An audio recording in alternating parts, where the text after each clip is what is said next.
1789년 프랑스 대혁명이 일어났을 때 나라는 극심한 혼란 속에 빠지게 되었고 대부분의 백성들은 극심한 기아에 시달리게 되었습니다.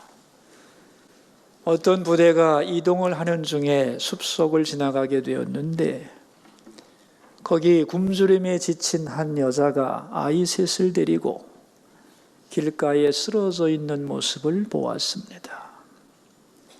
그 모습이 너무 비참해서 군인 하나가 가지고 있던 빵 한 덩어리를 그 여자에게 던져 주었습니다.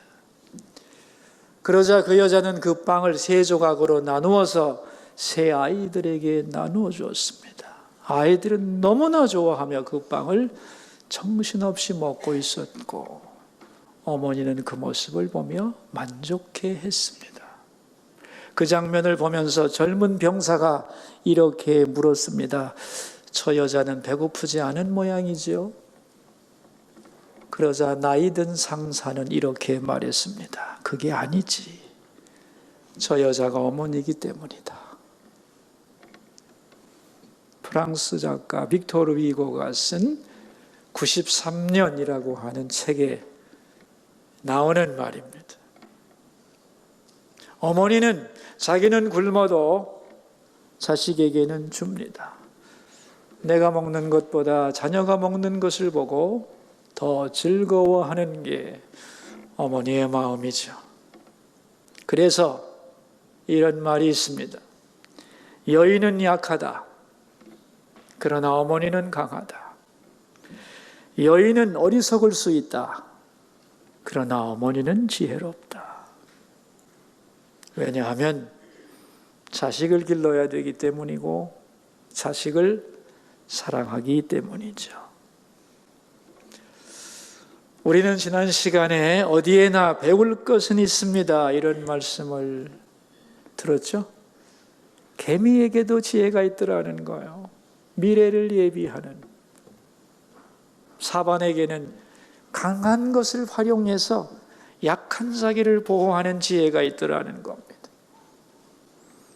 메뚜기는 약하지만 함께 모여다니기 때문에 강한 힘을 발휘하고 도마뱀은 목표를 위해 어떤 희생도 감수하는 지혜가 있다는 거예요.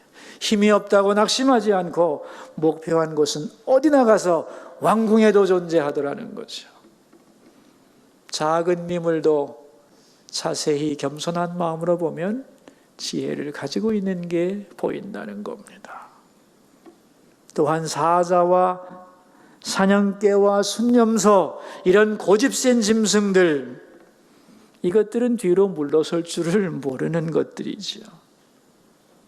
그래서 이런 짐승을 만나면 내가 확실히 제압할 수 있지 않으면 피해가는 게 지혜다 그랬습니다. 왕도 마찬가지다. 그 자리 자체가 뒤로 물러서기가 어려운 자리다.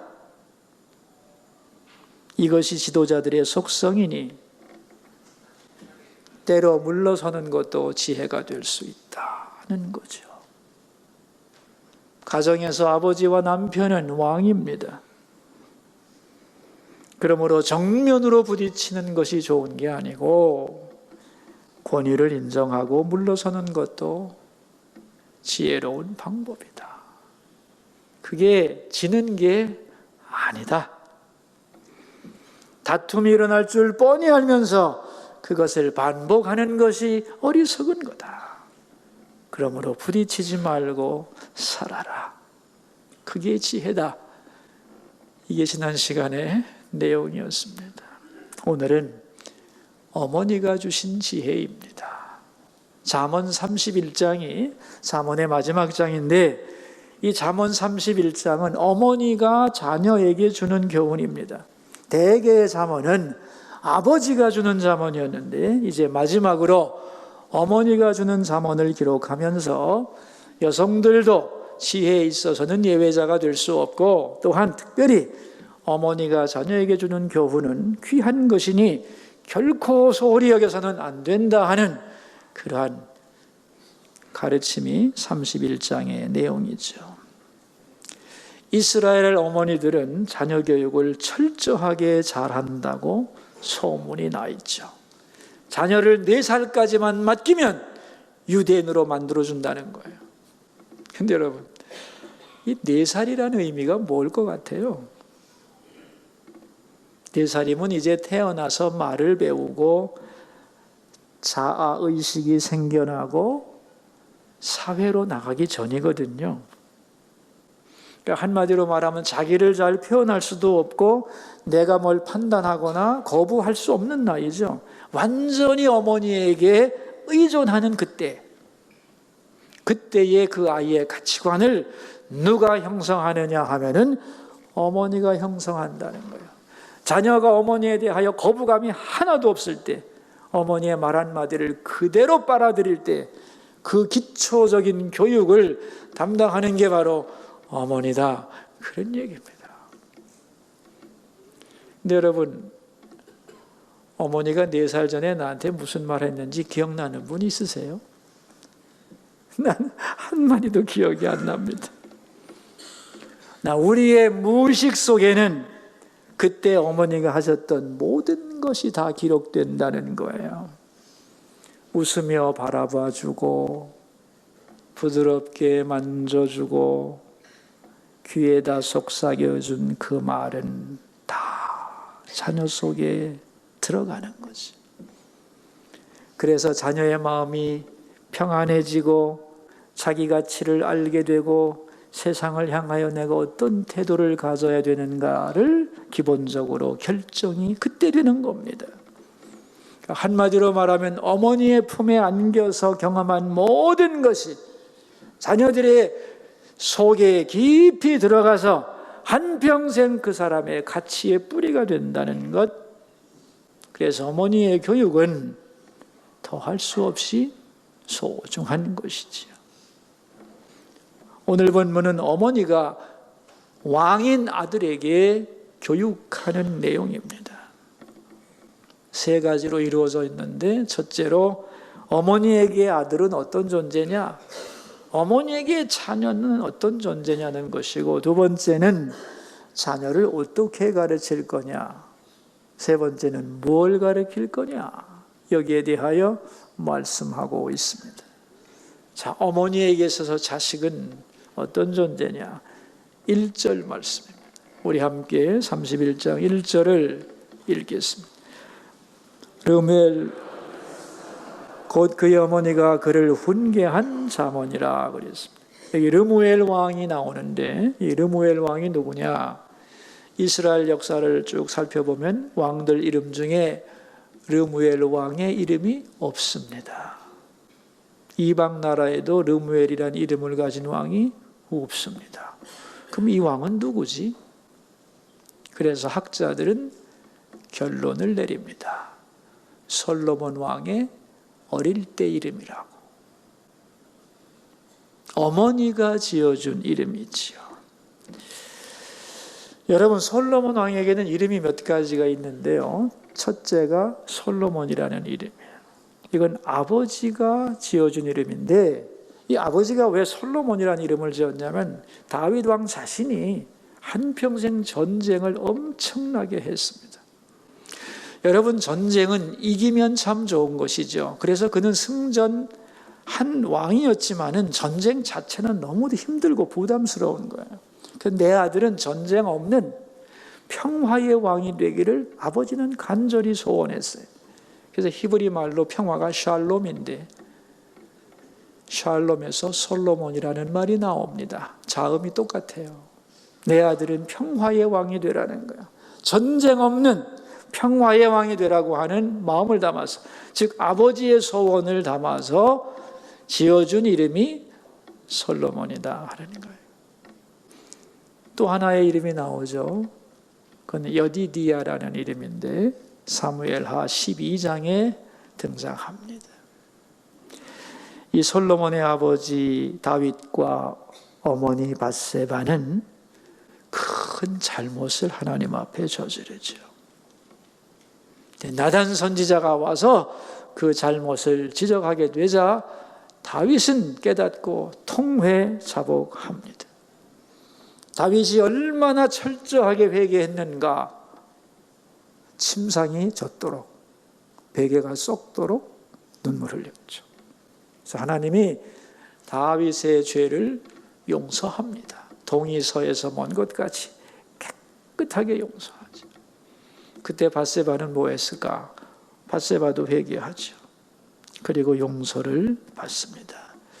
그래서 나중에 나단 선지자가 다윗 왕의 죄를 지적했던 그 선지자가 밧세바와 연합하여 솔로몬을 왕위에 올리는데 힘을 쓰게 되죠. 그리고 그 두 사람 사이에 태어난 첫째 아기는 하나님이 데려갑니다. 이제 두 번째 아기가 태어나는데 그 아이가 솔로몬이에요.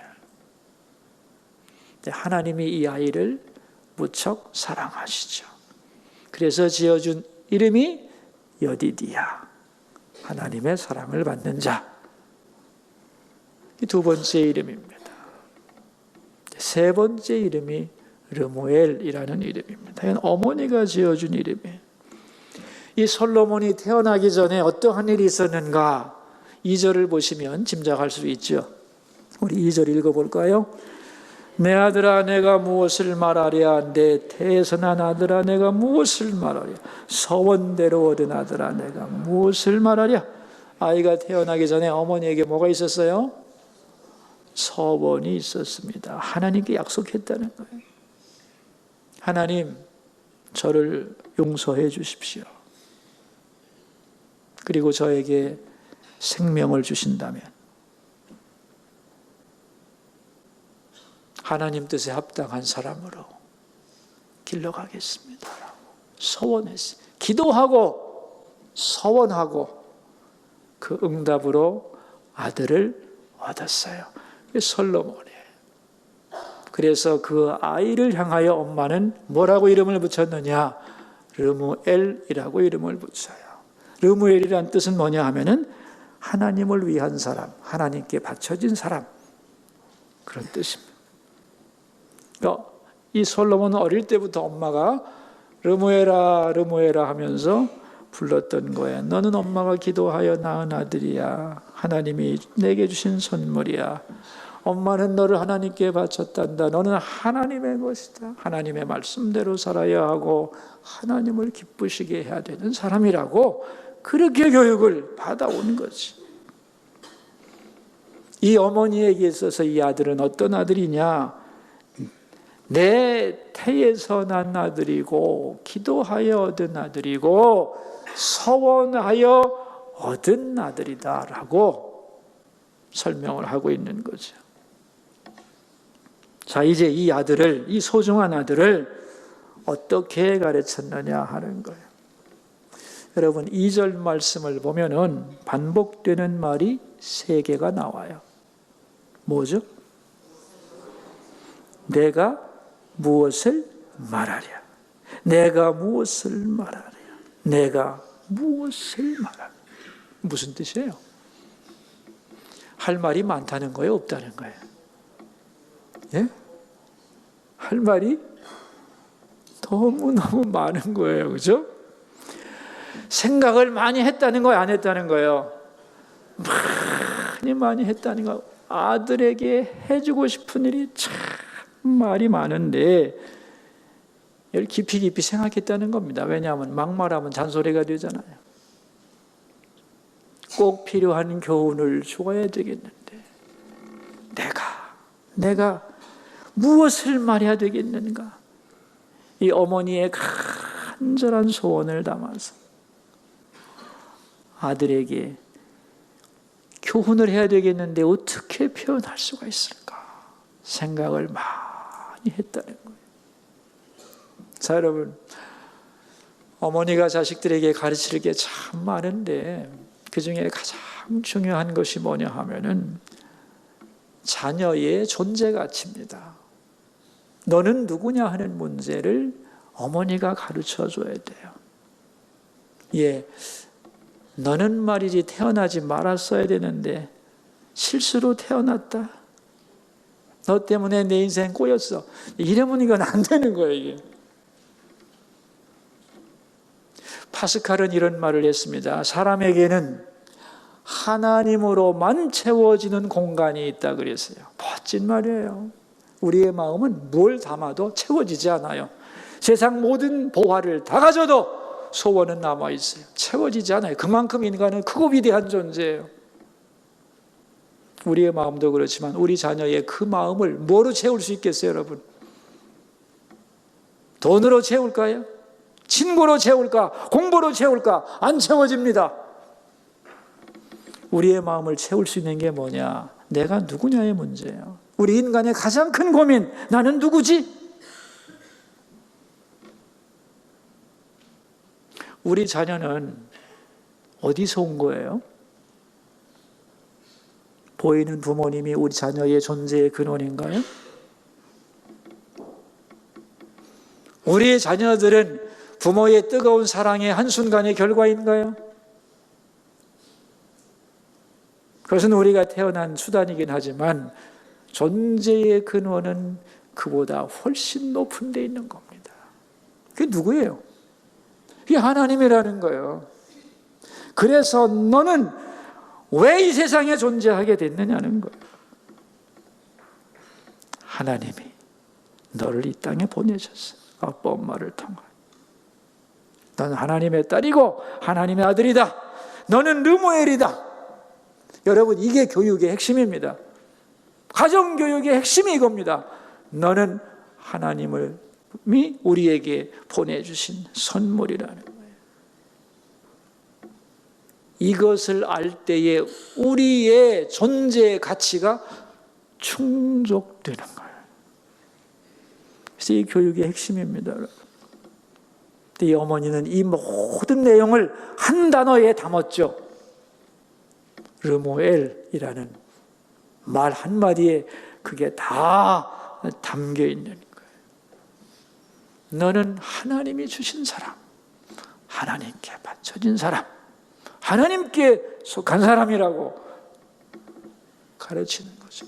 자, 내가 이제 누군지 알게 되었기 때문에 그 다음부터는 어떻게 살아야 하는가가 나오게 되는 겁니다.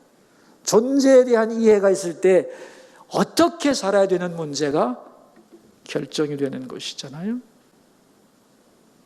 우리 자녀들에게 이것을 가르쳐야 돼요. 근데 여러분, 어머니가 이런 믿음이 없으면 자식에게 아무리 부리에게도 소용이 없어요. 내 자녀는 하나님이 기도의 응답으로 주신 하나님의 선물이라고 하는 고백이 어머니 속에 확실해야 돼요. 분명히 믿고 고백하고 그것을 자녀에게 가르칠 때에 자녀가 그 가치관을 받아들이는 거예요. 내가 어디서 왔는지를, 하나님으로부터 우리 부모님을 통하여 이 세상에 온 것을 알게 되는 것이, 그걸 가르쳐야 한다는 거예요. 그게 지혜입니다, 여러분. 자, 이제 이렇게 소중한 자녀에게 어떤 내용을 가르쳤느냐 하는 것인데, 이 아들이 왕이거든요. 그래서 왕이 하지 말아야 할 것이 뭐냐를 가르쳐 줍니다. 자, 3절인데 우리 함께 읽어볼까요? 내 힘을 여자들에게 쓰지 말며 왕들을 멸망시키는 일을 행하지 말자. 첫째는 뭐예요? 네 힘을 여자들에게 쓰지 말라 그랬어요. 이 왕에게 참으로 필요한 말이죠. 왕들은 모든 것을 소유할 수 있었기 때문에 옛날의 왕들, 수많은 영웅 호걸들이 다 여자들에게 마음을 빼앗겨 나라가 흔들렸던 것이거든요. 그러므로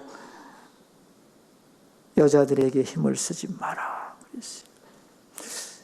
여기 여자에는 아내는 해당되지 않습니다. 아내 외에 다른 관계에 일탈을 막으려고 하는 어머니의 권고인 것이죠. 왕이 일단 여자를 조심해야 된다는 거예요. 왜냐하면 모든 비극이, 인간의 비극이, 가정의 비극이 다 부부관계를 넘어선 성적 일탈로부터 오는 거거든요. 그건 자신에게도 상처를 주고 가족에게도 상처를 주고 후대로 이어가며 그 가문의 오점이 되는 것이 바로 이 성적인 문제이기 때문에 왕들이 이 문제만 없으면 얼마나 왕실이 좋았을까 그런 생각을 해봅니다. 제가 신학교 다닐 때 우리 목회학 시간에 교계의 원로이신 목사님이 와서 목회학을 가르치다가 한 번은 이런저런 교회 얘기를 하다가 여러분 이성을 조심해야 됩니다 하고 얘기를 하셨어요. 그러자 짓궂은 전도사님 한 분이 몇 살 때까지 조심하면 됩니까? 그랬어요. 그랬더니 죽을 때까지지. 내가 70이 넘었는데 지금도 조심하고 있구만. 그 얘기 듣고 우리가 막 웃었습니다. 그랬더니 그분이 정색을 하고 하시는 말씀이 농담 아니요. 사람은 죽을 때까지 유혹받는 겁니다. 여러분이 한평생 조심하지 않으면 목회에 성공하기 어렵습니다. 과감하게 이 문제에 대하여 결정을 내리고 눈을 돌리지 말아야 된다고 강하게 말씀하시는 얘기를 들으면서 웃던 우리가 조용해졌죠. 여러분, 세상은 앞으로도 더욱 이 문제를 가지고 우리와 우리 자녀를 괴롭힌다는 것을 기억하셔야 합니다. 그래서 우리 자녀들에게 분명하게 가르쳐야 되는 거예요. 거룩한 가정을 이루고 그 관계를 넘어서는 일탈을 절대로 하면 안 된다고 하는 하나님의 말씀을 가르쳐야 된다는 거예요. 두 번째, 무엇을 이 어머니는 말씀했는가 하면 3절 하반절이죠. 왕들을 멸망시키는 일을 행하지 말지어다 그랬어요. 왕권이 안정되고 힘이 좀 생기면 항상 왕들은 옆에 나라를 정복해서 세력을 기르는 것을 이 왕의 최고의 명예라고 생각을 했던 것이죠.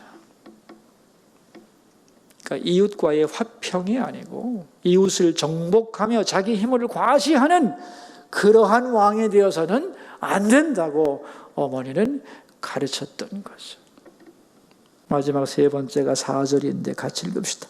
르무에라, 포도주를 마시는 것이 왕들에게 마땅하지 아니하고 왕들에게 마땅하지 아니하며 독주를 찾는 것이 주권자들에게 마땅하지 않도다. 마땅하지 않다는 말이 몇 번 나와요? 네? 또 3번 나오죠? 정말로 마땅하지 않다. 그러니까 이 왕이 술에 쩔으면 국정은 엉망이 된다는 거예요. 왜? 혼미해지기 때문에. 가끔 이런 분들이 있습니다. 아이고, 술 먹어야 인간관계가 좋아집니다. 술도 없이 빳빳하게 관계가 좋아지겠습니까? 이런 분들이 있는데 여러분, 그렇지 않습니다. 술을 먹고 좋아지는 관계는 타협하는 관계입니다. 좋은 게 좋은 거지 뭐. 아우 형님 아우 이렇게 가는 관계는 술로 되죠. 그래서 인간적으로 볼 때는 이게 해결책인 것 같지만 하나님이 보실 때 아름다운 해결책으로 가는 길이 아니라는 거예요. 왜 술을 마시지 말아야 되느냐? 5절에서 설명합니다. 읽어볼까요? 술을 마시다가 법을 잊어버리고 모든 곤고한 자들의 송사를 굽게 할까 두려우니라 그랬어요. 술 마시다 보면 잊어버리는 게 있다는 거예요. 소홀히 하는 거. 이게 하나님의 법이에요. 또 하나는 곤고한 자들의 아픔을 외면하게 된다는 거예요. 쾌락에 빠지게 되고 의지가 약해지게 되고 백성들의 힘든 일에 대하여 눈을 감게 되는 것이다. 왕이 이렇게 되면 어떻게 되겠느냐는 거예요. 이 3가지는 그 당시 왕들이 빠지는 가장 큰 죄 3가지를 정확하게 짚어내고 있는 겁니다. 지금도 이 정치와 이 3가지는 항상 같이 가요. 항상 여자가 따라가고 보복이라고 하는 것이 따라가요. 그래서 정치의 끝이 어려운 거예요. 또 술 마시면 밀실정치. 똑같습니다, 여러분.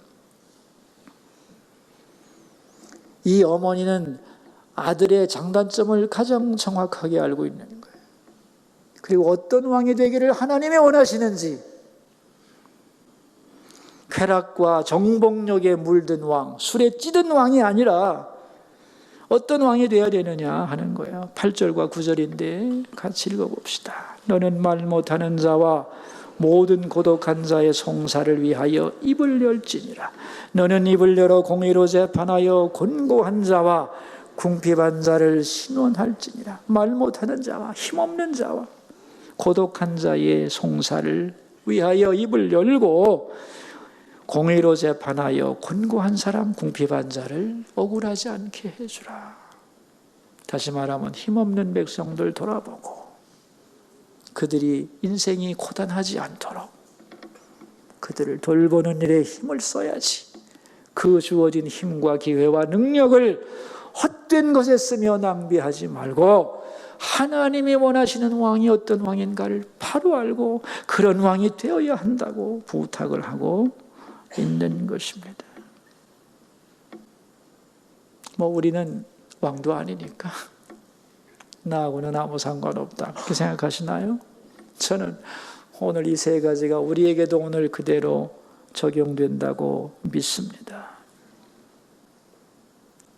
건강한 가정을 만들기 위하여 부부관계를 넘어서는 잘못된 관계를 끊어야 가정이 행복해지고 거룩해지고 하나님이 기뻐하시는 가정이 될 수 있는 것이죠. 또한 우리의 힘을 어디다 써야 되느냐 하는 거예요. 우리에게 주어진 힘과 능력이 있잖아요. 잘못된 데 쓰지 말고 하나님 기뻐하는 것, 다른 사람을 세우고 살리고 도와주는 일에 써야 한다는 거예요. 그리고 술과 각종 중독이 이 시대에 얼마나 많이 이 공허한 인생들의 마음을 점령해 가는지 모릅니다, 여러분. 인생의 의미와 목적이 없으면 중독에 빠지는 거예요. 술 중독 많습니다. 여기서부터 우리는 벗어나야 할 줄로 믿습니다. 하나님이 오늘 말씀을 통하여 우리에게 잘못된 성, 문제, 그리고 지나친 경쟁으로 과욕을 부리며 자기를 과시하는 일, 보복하는 일, 그리고 술과 각종 중독에서 자유로워져서 하나님이 기뻐하시는 일, 사람을 살리는 일, 그런데 힘을 쓰라고 말씀하고 있는 거죠. 오늘 여기 나온 어머니를 보세요. 아들에게 이 말을 하기가 쉬웠겠어요? 어려웠겠어요? 네? 어려운 거죠. 그 아들이 왕입니다, 여러분. 다른 사람이 말했으면 모가지 날아가는 겁니다. 어머니 말이니까 듣고 있는 거지. 근데 어머니는 말합니다. 마땅하지 아니하다. 마땅하지 아니하다. 마땅하지 아니하다. 저는 여기서 우리 어머니들이 많이 배워야 된다고 생각합니다. 어머니가 볼 때 자녀가 바른 길로 가지 않고 있다는 걸 알면서도 많은 어머니들은 직접 말하지 못합니다. 하나님 앞에 와서 기도는 하고 목사님한테 기도해달라고 부탁은 하지만은 기도한 후에 용기를 가지고 사랑하는 마음으로 자식을 앞에 불러놓고 얘야 내가 너를 기도하여 낳은 아들인데 너는 하나님의 사람인데 그렇게 살아서는 안 되는 것이다라고 간곡히 담대하게 신신당부하는 어머니들 많지 않아요? 이러한 마음으로 자식을 사랑으로 훈계해야 되는 거예요. 아우 내가 본도 보이지 못하는데, 아니 부모가 본이 되지 못한다고 말을 못하면 어느 부모가 자식을 교육하겠어요? 완벽하기 때문에 교육하는 게 아닙니다. 사랑하기 때문에 하는 거예요. 내 자녀가 교회 나오지 않습니다. 말 못하는 부모 많습니다, 여러분. 용기를 가지고 말하십시오. 그래서는 안 된다. 네가 누군데? 나와야 한다고 얘기하시고 담대하게 얘기하시고 신신당부하시고 그런 용기가 여러분에게 있기를 바랍니다. 저는 오늘 본문을 이렇게 읽으면서 우리 어머니는 나한테 뭘 부탁하셨나, 어떤 권면을 하셨나, 그런 생각을 어젯밤에 많이 했어요. 목사로서 교인 괴롭히지 마라 그랬어요. 많이 얘기했어요. 교인들 이렇게 뭐라 그러지? 쪼지 마라. 하나님 말씀의 젖을 잘 먹이면 양떼가 젖을 내는 것이지 억지로 짜려고 하지 마라. 교인 괴롭히지 마라 그러셨고, 또 하나는 하지 말라는 거지. 하라는 건 뭐였냐면은 성도를 위해 많이 울어주라 그랬어요. 영혼을 위해서. 그게 하나님 앞에 상 받는 거라고 그랬어요. 그 생각을 했어요. 아, 우리 어머니가 참 나를 잘 보셨다. 그래서 그 이후로는 꼭 그렇게 하려고 애를 쓰고 있습니다.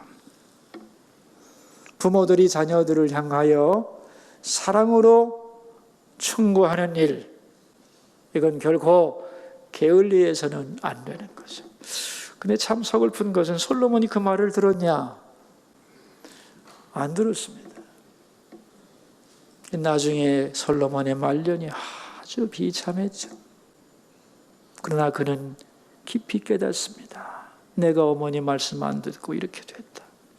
그러나 내 어머니의 말씀은 옳은 것이었다고. 그래서 비록 자기는 실패했지만 그 어머니의 말씀은 너무도 소중한 것이기에 잠언의 마지막에 기록하고 있는 것이지. 우리 가정에서 자녀를 향한 부모의 교훈이 살아나고 또 부모님의 말씀을 하나님의 말씀으로 잘 들음으로써 우리 자녀들의 인생이 헛되지 않고 하나님 은혜로 충만하게 되기를 주의 이름으로 축원합니다. 기도하겠습니다. 우리 들은 말씀을 생각하면서 세 가지 기도 제목을 가지고 주님 앞으로 나갑시다. 첫 번째 기도 제목입니다. 하나님, 오늘 르무엘 왕의 어머니가 안타깝고 안타까운 마음으로, 뜨겁고 또 뜨거운 마음으로 자식을 위해 교훈한 이 말이 우리 자녀들에게 내가 하는 말이 되기를 기도합니다. 우리 기도하겠습니다. 우리 다 소리를 내서 자기 소리가 자기 귀에 들리도록 기도하겠습니다. 하나님 아버지, 오늘 어머니가 주신 지혜라는 말씀을 나누었습니다. 우리 사랑하는 자녀들이 이 교훈을 받기를 원하며, 그래서 이 음란한 세대에서 우리 자녀들이 성적으로 일탈하지 않게 하시고 자신에게 주어진 힘을 남을 해치는 일에 사용하지 않게 해주시고 술이나 잘못된 중독에 빠지지 않게 해주시고 하나님을 섬기고 연약한 자를 세워가는 일에 그들의 힘을 잘 사용하는 그런 자녀들이 될 수 있도록 도와주시옵소서. 자녀를 위한 훈계가 끊어진 가정 되지 않게 하여 주시고 부모님의 사랑의 권면을 거역하는 자녀들이 되지 않도록 은혜 내려 주옵소서.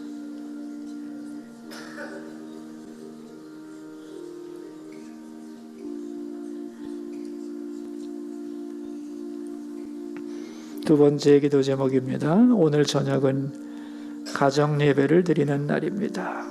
매월 넷째 주일 저녁 하나님 말씀을 자녀들에게 가르치고 부모님을 통하여 하나님의 말씀을 배우는 거룩한 예배가 회복되게 하여 주시고 가정이 하나가 되고 치유되는 은혜를 베풀어 주소서. 기도하겠습니다. 하나님 아버지, 매월 넷째 주일 저녁 수서교회 성도들은 한 달 동안 있었던 일을 가지고 예배하며 잘못을 용서받고 감사를 고백하며 기도 제목을 나누며 하나님 안에서 연합하는 시간을 가집니다. 오늘 저녁에도 수서의 성도들의 가정에 거룩한 예배가 회복되게 하시고 부모와 자녀들이 말씀 앞에 겸손히 사랑으로 하나가 되는 은혜를 내려 주시옵소서. 세 번째 기도 제목입니다. 한국교회와 우리나라를 위하여 함께 기도하겠습니다. 하나님 아버지, 이 땅의 교회들이 오늘 예배하나이다. 모든 예배를 받아주시고 참여한 성도들에게 하나님의 은총이 함께 하시기를 원하고 주의 음성 듣고 나가 엿새를 넉넉히 살아갈 새 힘을 얻게 하여 주옵소서. 우리나라를 불쌍히 여겨주시고 분열과 갈등과 흔들리는 이 나라를 주께서 안정시켜 주시고, 주님, 우리 국민들에게 분별력을 주시고 지도자들에게 지혜를 주셔서 진정으로 이 나라와 민족의 미래에 참으로 유익한 것이 무언가를 분별하고 지혜로운 선택을 할 수 있도록 도와주시옵소서. 나라를 참으로 사랑하는, 이 나라를 위하여 기도할 줄 아는 그러한 지도자들이 많이 세워지기를 원하고, 나라를 생각하면 기쁨이 충만한 그러한 나라가 될 수 있게 하여 주시고, 지금 이 나라는 기도를 많이 필요로 하고 있사오니 하나님, 우리 모두가 다 나라 위하여 기도하는 일에 동참할 수 있게 하여 주옵소서. 살아계신 하나님 아버지, 어머니가 주신 지혜를 우리는 들었습니다. 먼저 우리 부모들에게 자녀가 누군지를 바로 가르칠 수 있게 도와주시기를 기도합니다. 또한 우리가 어떻게 살아야 되는지를 알게 해주시고, 우리가 하나님의 사람이며 하나님께로부터 온 하나님을 위한 사람이라면 어떻게 살아가야 되는가를 확실히 알게 하여 주시고, 우리의 힘과 능력을 헛된 데 사용하지 말고 하나님이 기뻐하시는 일에, 사람들을 세우고 살리는 일에 사용할 수 있게 하여 주옵소서. 그래서 우리의 인생이, 우리 자녀들의 삶이 축복의 통로가 되게 하여 주옵소서. 존귀하신 예수님 이름으로 기도하옵나이다.